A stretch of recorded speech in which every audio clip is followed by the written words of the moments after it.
Hello. Well, hello. Is this MelleFresh? Aha. You got me. Perfect. This is Scott. I'm calling from the interview show. Oh, hey, Scott. What's cracking? Not much. Uh-huh. Welcome Can you hear me okay? You could be a little bit louder, but that's okay. I can adjust that here. Yeah? Can you just say a sentence so I can test? Hello. Breaker 19, Breaker 19. Good morning, all you truck drivers. I'm here to talk to you boys. Brighten up your day. Can you hear me? I can. I didn't want to stop you. That sounded great. Oh. Okay. I'm going to put that out there on some CB and see what answers. Yeah, really? Hi, this is MelleFresh, and you're listening to The Interview Show.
Welcome to the interview show. This is Scott Wood, your host, and today I'm lucky enough to have MelleFresh on the line. Hello. Hi, Scott. What's cracking? Who you macking? You tonight. I love how you've created this super vixen persona. Can you talk a little bit about how you come up with those lines? Like, writing dance music really is a difficult thing because you're trying to say the same old thing in a new and fresh way. That's right. Always. No, it's true. It's true because so often it's like you're in the middle of you're writing something down. I mean, a lot of times it's like for me, I need to hear some music and then the lyrics just sort of jump into my head, or they jump into my head in the middle of the night when I'm sleeping, which is always exciting. And sometimes you have to wake up and sort of write them down really quickly. But I mean, if I have a track in my head, then I'm usually thinking about it a lot and trying to come up with a melody line and a hook of some sort. It's all about the hook. You know, I just heard a crazy song tonight by Crookers. Yeah.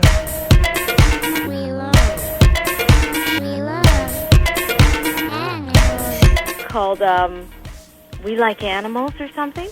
And it's this really processed, like, bizarre alien voices like, we like animals. It's just so wrong. But you know what? It fits into the track so perfectly. It's like really, really crazy. I don't know. It's just nuts. I mean, I've got this song I've just done with the Speaker Freaks called No More Late Night Booty Calls. Nice. And that's another, it's got a very kind of 1930s kind of vibe to it. You're in your outfit, get to call. You're off your face and up the wall. I don't know who you think you are, but no more late night booty calls for you. You know, that kind of thing. You've definitely got a gift for becoming or for channeling what everybody in a club wants to be. Do you think? I definitely think. Come on, when you go to a club, there are tons of girls who want to live that persona. Uh-huh. How do you do it? Oh, God. I wish I could do it more often, I tell you that much. I don't know. I mean, I really love doing performances. We did a great show at Pride this year in Toronto, and all we did was attention whore. I'm the one you're looking for, 'cause I'm a big attention whore. I'm the one that you adore, 'cause I'm a big attention whore. But I had two girl dancers with me, and I was dressed like as a policewoman in a velvet dress that was really like up to my ass, and high boots, and my policeman's hat, and and they were dancing around doing in red sort of plastic dresses with black fur that I made, and it was just it was so exciting to be on a stage, you know, in front of like 1 million people. But those gigs just don't seem to happen so much, you know. They should happen more. I think I need a good booking agent. If there's a good booking agent out there, they should get in touch. Yes, I think we need to see more shows like that, definitely. Yeah, well, I think more and more, too, that shows are, like, people are not so excited anymore by just watching a DJ on stage. I think a DJ that is doing a performance themselves, because now, you know, people don't even use vinyl so much anymore. There's only laptops, and what can you do behind a laptop? You know, you've got to dance, or you've got to have something going on around you. I mean, playing good music is one thing. I mean, I'm the one who's so delicious. I'm the one that's really vicious. I'm the one that's always seen. I'm the one who's your wet dream. Right now, you know, Deadmau5 comes out with a mouse head on. And that's exciting to all the kids because it's different. You know, it's a gimmick. They go nuts whenever the mask comes on. Yeah, no, they love it, you know. And then you've got the visuals behind you, and the music is good, too. I mean, the music has to be good to carry that off. But I think, you know, the whole gimmick thing is really... it's a really good factor. I mean, Lady Gaga has her whole bizarre fashion sense, you know, which is totally over the top. But everybody's always sort of waiting on the edge of their seats to see what her next, insane outfit's going to be. And her songs are really, every single one of them is practically a hit, I think my stuff is maybe, I don't know if it's too underground, It is and it isn't. It's not that it's too rude. I mean, it's no ruder than a hip hop track, with some hip hop guy talking about slapping whatever, No, I agree. And again, I really think that, a lot of people in clubs want to live up to the words that you sing. I was going to say, though, that I think that women more so than men, if you want to make a crass generalization, understand that fashion and spectacle mean more in music. Yeah, totally. You're right. And I think part of the problem with dance music is because it's DJ driven, is that it's a little more anonymous than more performance-based music. Well, women are second-class citizens in the DJ world, unless they're DJing. I mean, vocalists are not priority at all. I mean, I've actually started. I've started doing some DJing just because I figured I needed to be able to get out there and do stuff more on my own, with a headset on, and be able to sing and DJ at the same time, and still have dancers around me, and because it's if you're just a vocalist, it's just not enough, Hi, this is MelleFresh, and you're listening to The Interview Show.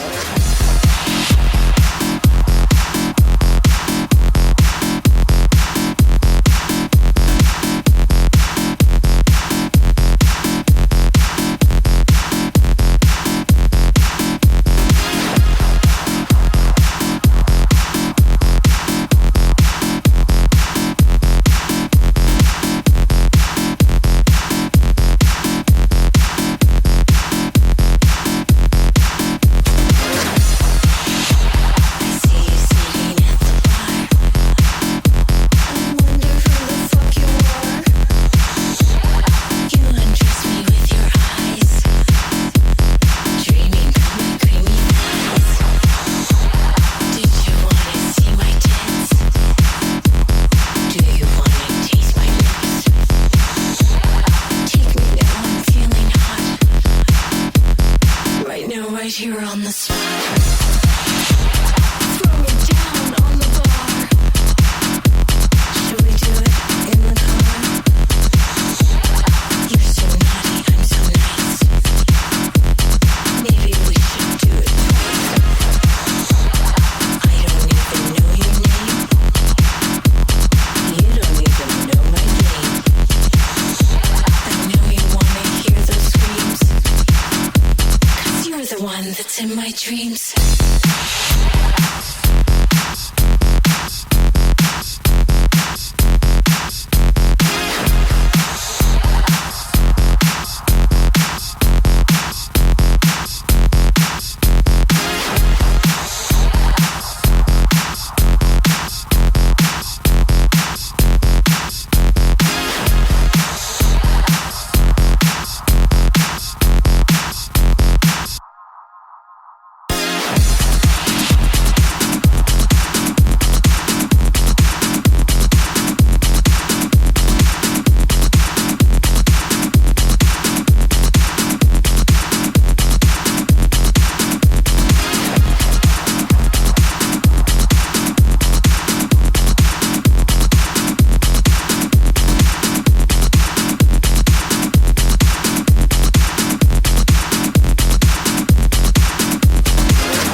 here on the spot.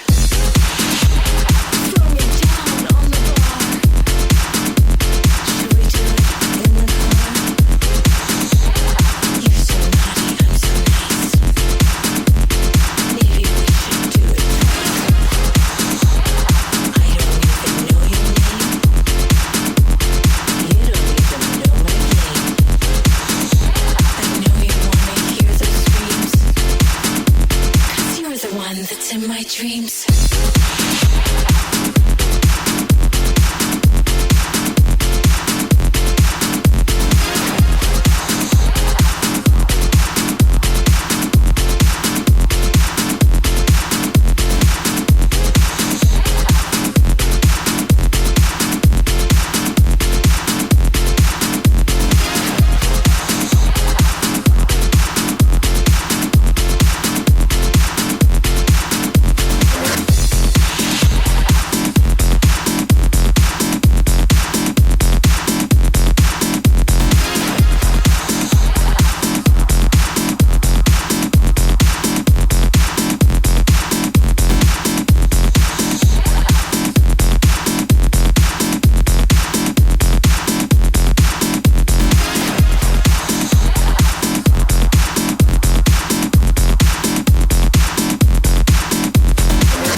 Hi. Oh, wait.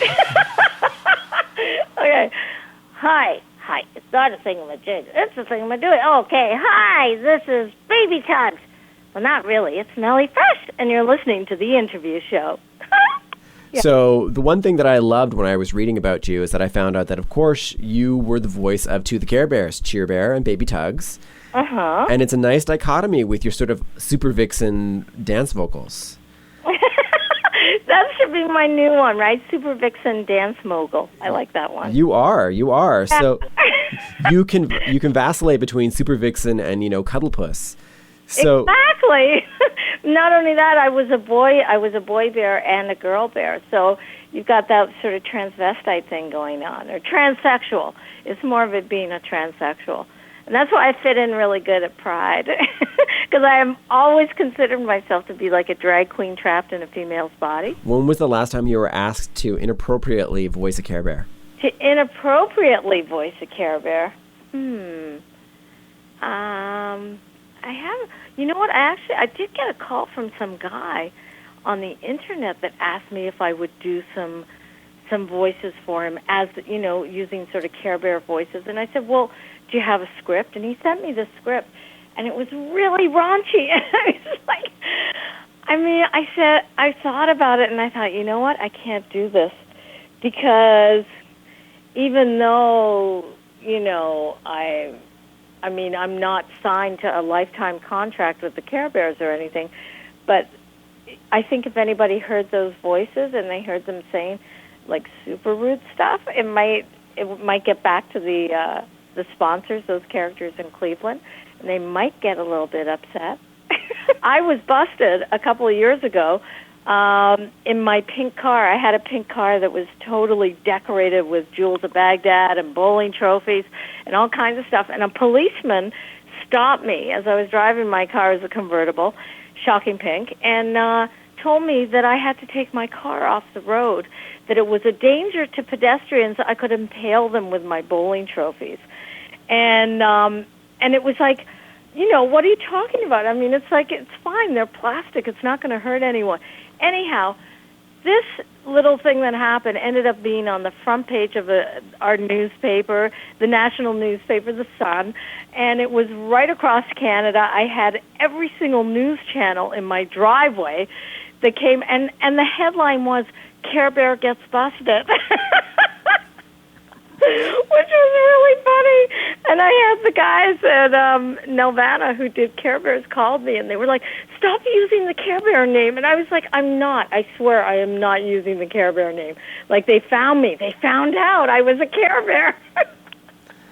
It was very funny. I mean, I thought it was funny. Yeah, we want you around for the Care Bear reunion movie. Oh, yeah. Is it going to happen? I hope so. They've got to hold their hands and have rainbow shoot out of them somehow.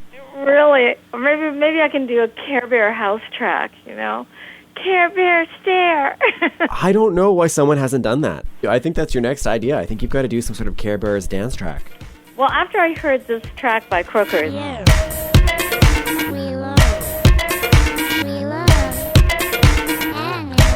With this voice saying, you know, we like animals, I thought, oh my God, what would it take me to come up with a great hook and come out as Baby Tugs, you know? It's not a thingamajig, it's a thingamadooey, you know, something like that. We're going, gee, I'm glad I got dressed up for the party. Party. That could be pretty demented. Yeah, I think that would be awesome. Oh, gosh, yeah. Definitely. Well, I don't want to take up too much of your time. I've got one last, quick question. I noticed that when I was looking at your MySpace, Tommy Lee is one of your top friends on Facebook, and I wanted to ask you, why do women find him so attractive? Who is? Tommy Lee. Tommy Lee. Oh, my God, Tommy was one of the first people that picked up on our music. He actually got in touch with Joel, and I don't know how, I don't know, I think actually Steve Duda who was part of BSOD, was doing engineering for Tommy and had played him one or two of our tracks. I don't know. And he loved them, and he got in touch with Joel, and he was like, you know, I love this music. I want to play it. And then he said, why don't you come to Montreal and perform with us? And that was one of the first performances that we ever did, was at the No Speed Limit festival out in the middle of a farmer's field, in the middle of nowhere in Montreal, just outside of Montreal. We went with Tommy in the limo, and we did this performance, and it was just, you know, it was crazy because Joel had never performed before on a big stage, you know, and there was like 3,000 kids in the middle of a farmer's field, like on ecstasy or something. I don't know. It was just whacked, and it was like 3 in the morning, and the place was jumping. And we did this performance, and it was so exciting. And Tommy was loving After Hours and Hey Baby and, you know, Sex Slave and Something Deep Inside and, you know, all my classic hits. And I got to sing them, which was awesome. And at one point, Tommy was dancing around, and he bumped into me, and both of us, he did like a flying tackle. We went flying off the stage, arm in arm. It was so funny, but not really, because it was like, you know, an 8-foot drop off the stage, but there was one level before it, so we didn't quite fall all the way down, but it was a little bit intense. But that was my Tommy Lee experience. And then we did a performance with him again in Toronto at the Government. But yeah, he was one of the first people that really was enjoying the music, and he was a great supporter. That was really nice. Well, I've got two things to say to that. One, that's crazy. So I have MelleFresh and Deadmau5 opening for Tommy Lee. How did that work for the audience? Weren't they kind of like, what the? Surprised? Yeah. I think so. I mean, at the Government for sure, because we weren't on the bill or anything, but, you know, it happened, and it was, I think a lot of people were like, you know, who are those people? And it was really funny, but I don't know, and also at that festival, and it was just kind of like a random thing, you know, if you can get down here and you can come on stage with us, and it's like sometimes you have to take those opportunities and run with it, right? Like, you don't know what's going to happen, but sometimes you get lucky. Nice. And bigger and better things happen. Well, I got to say, that's awesome. And just on a personal note, I think that the persona that you take on are pretty much the girls that he dates. Oh, what's that? Oh, Tommy Lee. Yeah. You think? I'm saying that if this was like the MelleFresh in Weird Science, if like there was a supercomputer and they hooked up a Barbie doll to one of your songs, the girl that would be created would be his ideal mate. Oh, totally. Totally. I have to agree with you on that one. Well, thank you very much, and I really appreciate you taking out time to speak with me tonight. Well, I really appreciate talking to you, Scott. Thanks a lot for getting in touch. It's awesome. Hi. Oh, wait. Okay. Hi. It's not a thingamajig. It's a thingamajig. Okay. Hi, this is Baby Tugs. Well, not really. It's MelleFresh, and you're listening to The Interview Show.